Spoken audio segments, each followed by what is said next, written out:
Go ahead, Go ahead. Oh, thank you. Yeah, bingo. Okay. Everybody, welcome to the THS board meeting for March of 2021.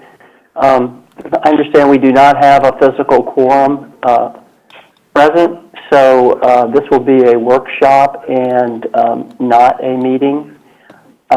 I am going to send an email out to all the board members, and actually I'm going to send it to you, and you're going to send it to them, all the board members and alternates, and just ask that they try really hard to calendar this for next month. We need a quorum. We have lots of stuff we haven't actually approved, and we haven't really had a quorum since Dave Mechanic and Adam Harden left the board. So, and I know that COVID has everything to do with it, and the economy opening back up here means everybody's really busy. So I get all that, but I am going to send the email and see if we can encourage people to be present for the meeting.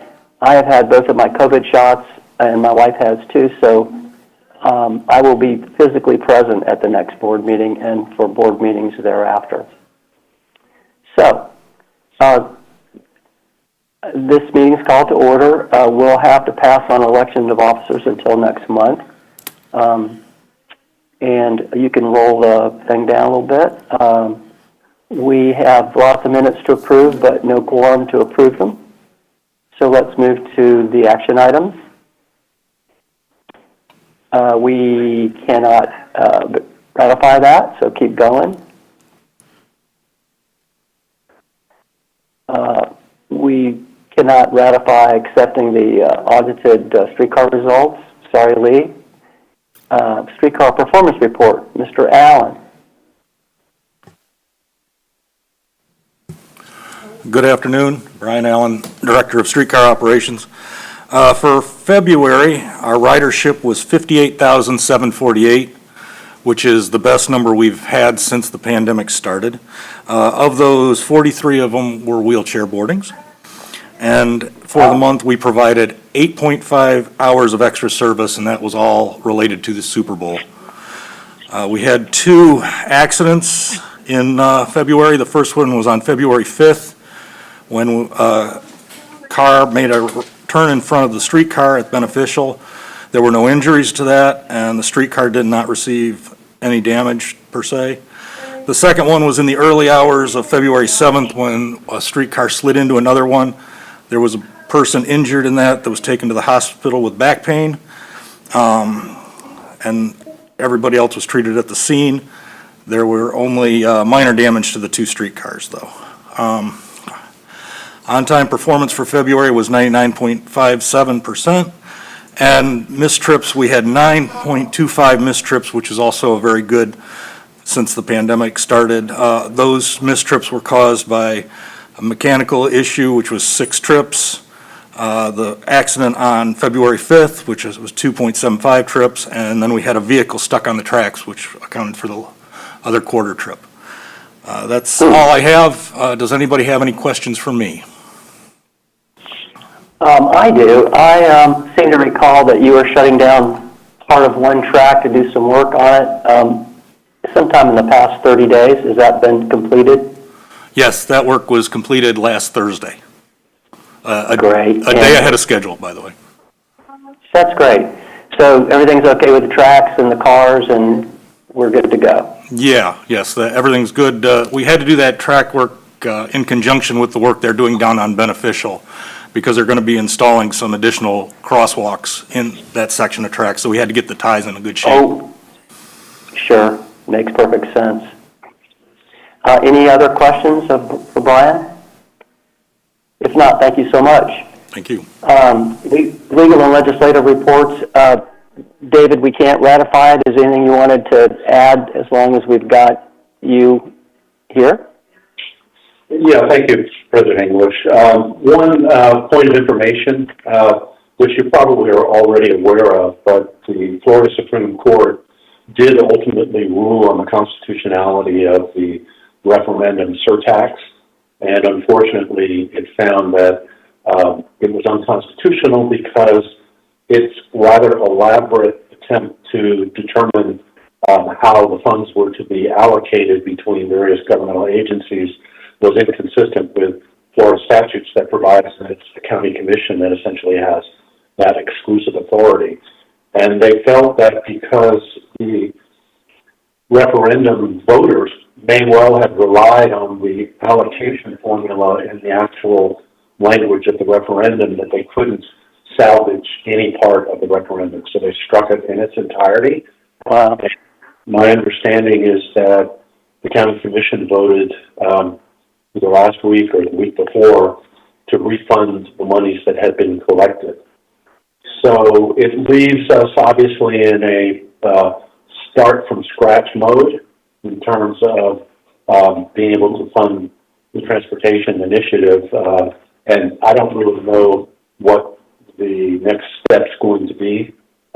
Chairman English, you might have some insight, but unfortunately, we were, at least in part, hoping to be the beneficiary of that surtax for purposes of the expansion, and I guess we're going to have to kind of reevaluate.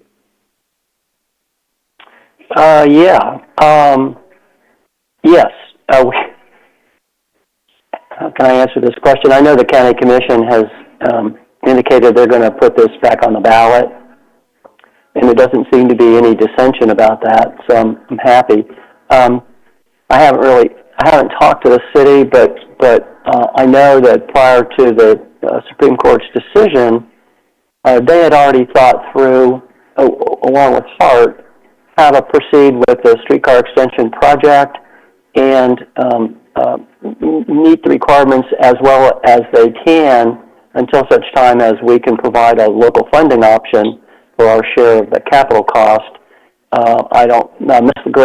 Miss LeGrand may know more about that than I do. In fact, I'm sure she does. And I have another question for her about our operating budget. We're about to our 3 years of $1 million a year is about to expire, and that's a big hole unless it gets filled. So that's really all I know. That would conclude my report. Thank you so much. Other than what I've just said, I don't really have a chair's report this month, so let's move to the Hart CEO's report. Ms. LeGrand? Yes, good afternoon, everyone. And, just to quickly respond to your last question, Chair English, we did have a meeting yesterday with the city and FTA, which is the Federal Transit Administration, to talk about the streetcar project and the project development process. And, we did acknowledge that the funding source for our local match no longer is in play at this immediate time. We did share with the FTA that we are planning to go back out to the voters, but at this current time, we don't have those dollars. So we are going to have to regroup and figure out how we move forward and what moving forward looks like. I did talk to the team at the city and just asked if we could have a meeting to really go through what the viable options are to try to look at keeping the project alive within the current, I would say, time frame. And then if not, at least having multiple options that we can discuss and get to a point where we feel comfortable with sharing those options with the consulting team so that they can give us some responses as far as what they think we can actually do. So not that we're starting over, not at all, just really starting to have conversations about some additional options now that that funding is not really available. So that's one thing. And, I do have a report, so I'm going to ask Danielle to throw the slide up. So a couple of quick things that I thought would be good to share with the group today. As we wait for the slide. That last week, we did have the opportunity to, and when I say we, myself and Brian and some of the other staff here, to participate in the Fox 13 morning show. And we were able to meet with Charlie Belcher to talk about, the streetcar system and the goals for the streetcar system, my goals in my new role. And next slide, please. As you see here, we were socially distant. We were right here at the facility. And, I had a great opportunity to talk to Charlie about the impact of the Supreme Court ruling, the fact that we're going to continue looking at options to expand the streetcar, and, really what does that mean for us. Also, we talked with Charlie, and Alan had a conversation, next slide, to spend some time with Charlie to really talk about the State of Good Repair grant that will refurbish 4 streetcar vehicles and the streetcar ties replacement construction phase 2. So it was really awesome because, one for me was awesome because I am new to Tampa, so I have been watching the morning show to just get a little more acclimated to what goes on in Tampa. So, Charlie was a character, I guess, that I have seen on TV, and I've watched his exposés, and they're usually pretty up-tempo and, gave me some insights on what was going on. So it's pretty cool to be on the show with him. And if you go back one slide, Danielle, please, I was unaware that we were going to be matching. So when I saw him, I was like, oh, Charlie, it looks like we can go to the prom together. He was a great spirit. He was really excited to be with us. So I really had a good time. I don't know if you can tell, but, we really had a great time. And he also shared that he would be willing to come back and do 5 segments with us to look at our system, to ride all day, and then also to look at the other services that we provide. So I thought that was really great for us as HART as well as for the streetcar to really elevate our brand in the community. Thank you, Danielle, for going back. So we'll continue to move forward. So, again, we also talked about the fact that, and this was mentioned in, one of the last comments, that we have had a grant that has allowed us to not charge fares on our streetcar, and that is going to expire in October of this calendar year. So the team is well aware of that, and we're working to find opportunities where we can continue with the no fare. And, it's important for me to use this vernacular because it's not free.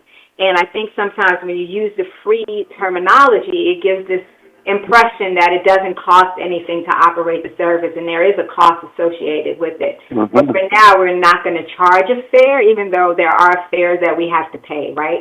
So we're looking as an internal team at opportunities that exist to continue with the no fare.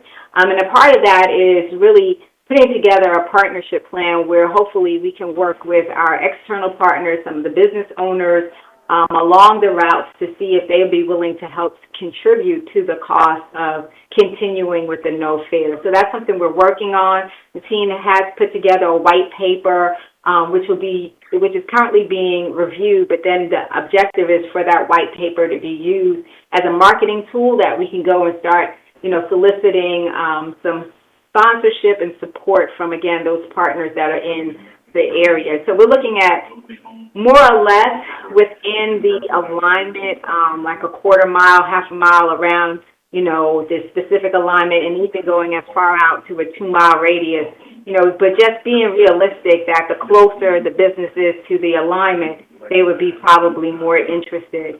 And I will share this with us today. I am the immediate past chair of the Community Streetcar Coalition, and that's an organization that focuses on streetcars and elevating, the brand of streetcars throughout the United States. So, in working with them as well, and I, want us to partner with the Community Streetcar Coalition. I know Chair English and I, we have talked about this a bit, and also utilizing some of their resources so they can give us some data that we can also use to share with these potential partners on the values of streetcars in the community, the return on investment associated with being near streetcar alignment, all of that data that already exists. So the intent is not for staff to reinvent the wheel, but to use data that's readily available for us to move forward. Next slide. And then this is the one thing that, I think would be great for folks to see, not only the partners, but, also the community. And if you look at 2020, the column that's FY 2020, and look at the numbers starting in April, and again, this is immediately, after the pandemic was announced and people were doing things differently, living life differently.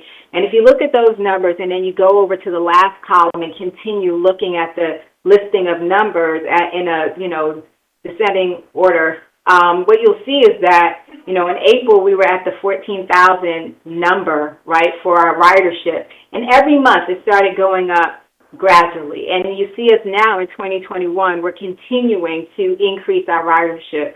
And, this is very important for a couple of reasons. One, if you look at FY 2018, when it was the last year we collected fares, and you look at the number in October of 2018, and you look at the number in October of 2021, still in the COVID period, I don't think we can call ourselves post-COVID as yet. Those numbers are still greater than the numbers we had when we didn't have a pandemic and we were charging fares, right? So really the conversation that we want to have is there is value because the more people that are going past your establishment, the more opportunity for you to, market to them to come into your establishment. And that's really the message that we want to be able to share with the community. And the numbers are here to show you, even during a pandemic, we have more riders month over month from 2018 to 2021 than we did, be outside of having COVID. So, those are my updates. I feel really good about our positioning. October will be here around the corner, but we're going to be aggressive and try to make something and find some funding to keep us going with no fares. Thank you very much. Anybody have questions?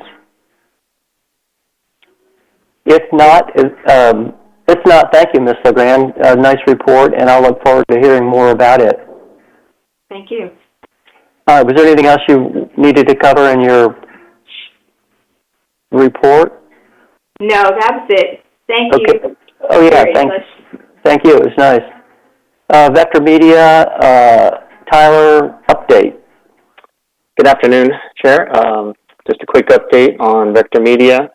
Current advertisers that we have on contract right now is Tampa General Hospital, Cigar City Brewing, Pepin Distributing Company, and the Tampa Bay Sports Commission.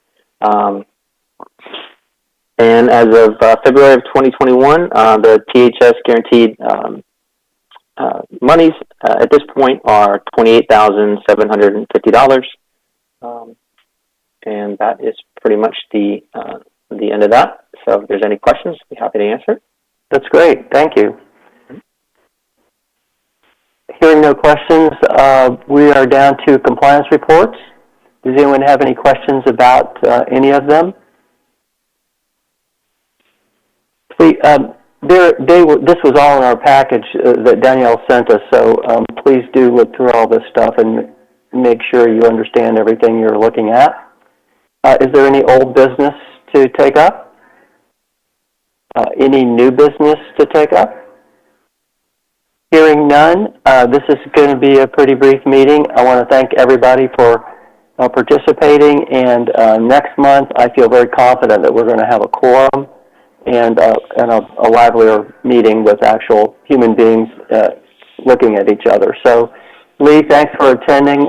We'll try and make sure that it's productive for you next month. Sure. Thank you. So, Danielle, thank you, and David and Ms. LeGrand and everybody who participated. I declare this meeting adjourned. Thank you, Mr. Chairman. Bye-bye. See you next month. Thank you.